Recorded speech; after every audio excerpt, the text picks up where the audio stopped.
Los jubilados también quedan atrás. Andrea Falcone, gracias como siempre por venir. Los jubilados también este año van a quedar muy atrás de la inflación. Sí, digamos, esta medida que se tomó de aplicarle a El la bono, el jubilación, compensador. el bono, solamente va ayudando a los segmentos más bajos, como se hizo siempre en los últimos 20 años. Se privilegian los segmentos de haberes más bajos en desmedro de los que ganan un poco más. Y te digo que dentro de los que ganan haberes un poco superiores a la mínima, tenemos muchísimos que están pagando prepaga. O sea que no es que son millonarios, tienen un costo muy alto, las prepagas están subiendo muchísimo, con lo cual no reciben bono y en definitiva son los que más van quedando atrás de la inflación. Claro, estamos contando, a ver si estos cálculos son correctos.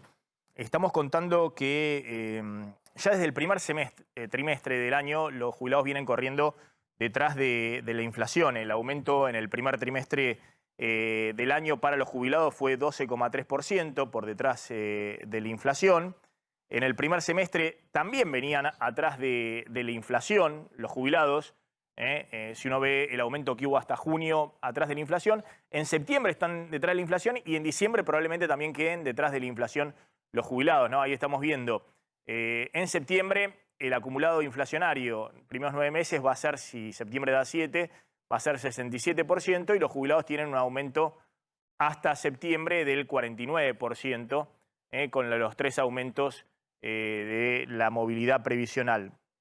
Si el aumento de diciembre de los jubilados es 15% más, los jubilados van a terminar el año con 72-73% de aumento jubilatorio y la inflación va a terminar el año justo en 100%. Estamos contando que si se desacelera al 6% entre octubre y diciembre, el año va a terminar en 100%. Es decir, estamos hablando que son caídas del poder adquisitivo de los saberes jubilatorios muy grandes que el gobierno está tratando de compensar para un segmento, básicamente los que ganan hasta 2 jubilaciones mínimas con sumas fijas, que son las que se están pagando ahora entre octubre y noviembre. Sí, de hecho, Maxi, lo que pasó con la canasta básica es una referencia. Hasta mediados de año, la canasta básica eran 2 jubilaciones mínimas y media. Ahora la canasta básica son 3 jubilaciones mínimas. O sea, y aún contando el bono. O sea, como si nosotros contáramos que la mínima ya no es un piso de 43, sino como si el piso fuera 50, igual necesitamos 3 de esos saberes mínimos más bono para alcanzar la canasta básica. O sea que lo estamos viendo en los precios, que la canasta básica de los jubilados está compuesta significativamente de medicamentos, de alimentos, en alguna proporción también de vivienda. Tengamos presente que todavía esta generación de jubilados en una alta proporción son propietarios, no va a pasar con las generaciones que vienen. Y yo creo que toda esta situación nos empieza a poner de mira al futuro para las generaciones que seguimos. Es un informe de la Oficina del Presupuesto del Congreso analizando el sistema previsional. A mí me gusta empezar a ir un poco hacia atrás en las causas y en el futuro, ¿no? Estamos viendo por ahí estos libros que se publican o el ¿para qué? Yo pensaría, hoy estaba viendo un aviso del Frente de Todos, una publicidad de las elecciones anteriores, y en esa publicidad había un jubilado que votaba y decía yo voto para una mejor jubilación. A mí más que eso me gustaría saber cómo lo van a hacer, porque esta es la foto de cómo está el sistema previsional argentino en este momento. Cuando nos dicen que, bueno, que hay que sostener el sistema previsional, a mí me gustaría en esta placa que es de los números oficiales de ANSES Estadísticas, ver cómo ha caído el promedio del haber jubilatorio. Si vemos los recientes jubilados, el promedio del haber jubilatorio es de 57.000 pesos, pero cuando vamos a los que tienen más de 80 años, el haber jubilatorio es de 80.000 en promedio. Este gráfico lo que nos está mostrando es que hay una efectiva caída en la tasa de sustitución de los saberes jubilatorios. Es decir, que cuando nos dicen que el sistema no está colapsando, el sistema está colapsando. Cuando nos dicen que no hay reforma, hay una reforma de hecho. Porque ya cuando nace la primera ley de jubilaciones y pensiones, los saberes jubilatorios se movían en un rango de entre el 70 y el 82% relativo del último salario en actividad. Hoy, si nos fijamos, estamos alrededor del 50%. Y cuando miramos los números concretos, se ven en los saberes jubilatorios una caída muy significativa, con un promedio que para los mayores de 80 está en 80.000 y para los que están recientemente jubilados está alrededor de 57.000. Esto alrededor de lo que es la pérdida del promedio del haber jubilatorio.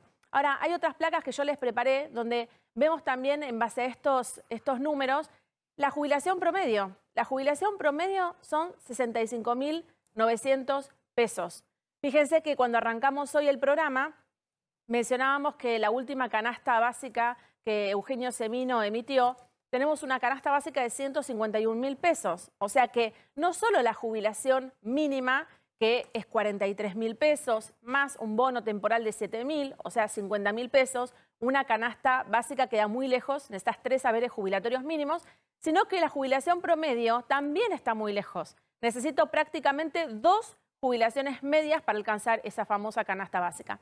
Pero también hay otro dato que me parece muy significativo y es el poquito porcentaje de jubilados que ganan arriba de 2 haberes mínimos. Arriba de 86.000 pesos solo es ese 16% de jubilados y pensionados.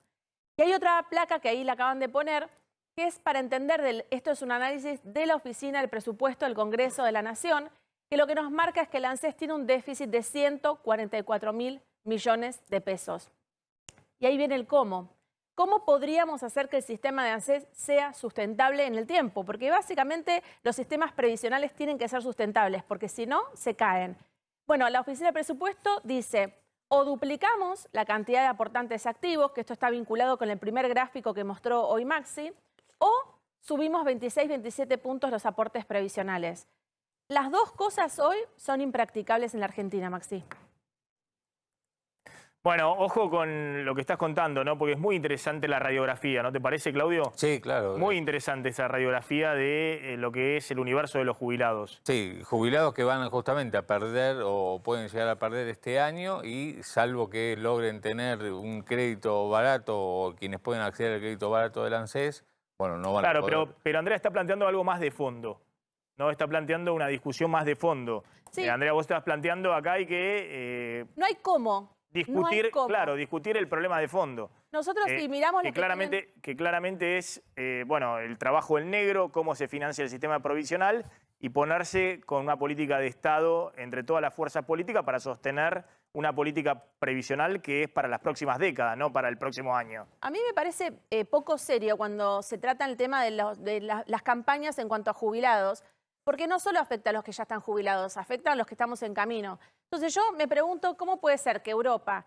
que todavía tiene sistemas que no están tan desfinanciados, trabaja sobre reformas periódicas para que el sistema se pueda sostener.